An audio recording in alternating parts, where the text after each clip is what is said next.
plus particulièrement Stéphane Raymond, qui est directeur régional Rhône-Alpes-Auvergne de Vinci Immobilier Promotion.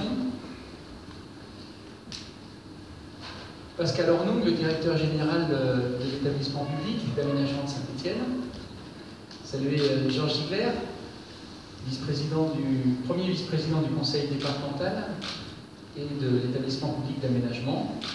Jean-Pierre Berger, qui est adjoint au maire en charge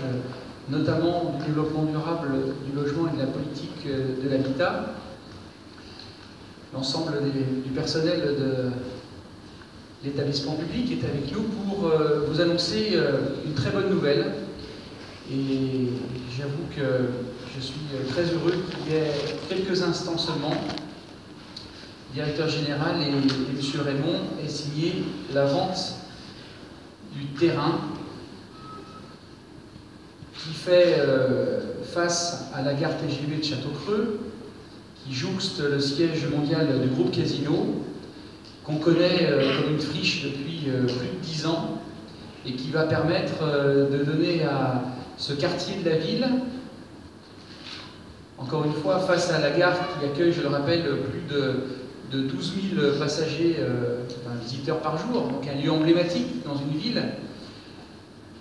ce projet, un projet magnifique qui va vous être dévoilé dans quelques instants. C'est une excellente nouvelle parce que ça montre, encore une fois, après 10 ans d'atermoiement, que Saint-Étienne sait attirer des investisseurs importants comme le groupe Vinci, que je remercie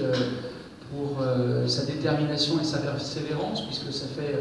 maintenant 2 ans que nous travaillons coude à coude pour sortir ce projet très important pour le développement du quartier d'affaires de Château-Creux. Un projet qui va accueillir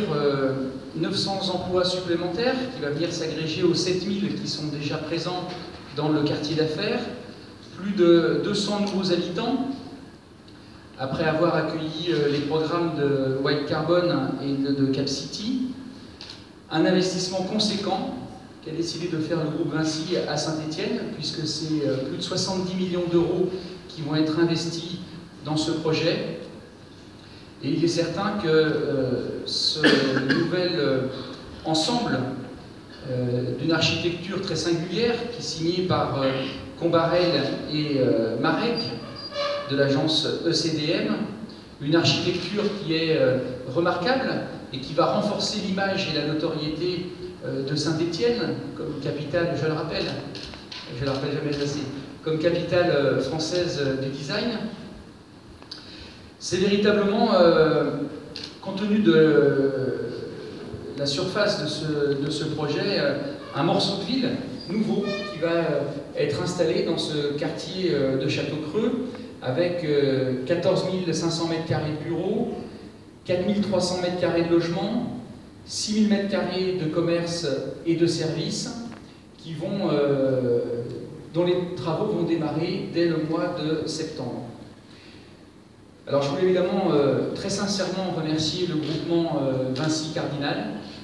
parce que ce projet il est essentiel dans notre projet urbain. Il arrive à un moment où la communauté urbaine a également pris la décision de démarrer les travaux de la 3e ligne de tramway, dont le départ de la nouvelle ligne va se situer justement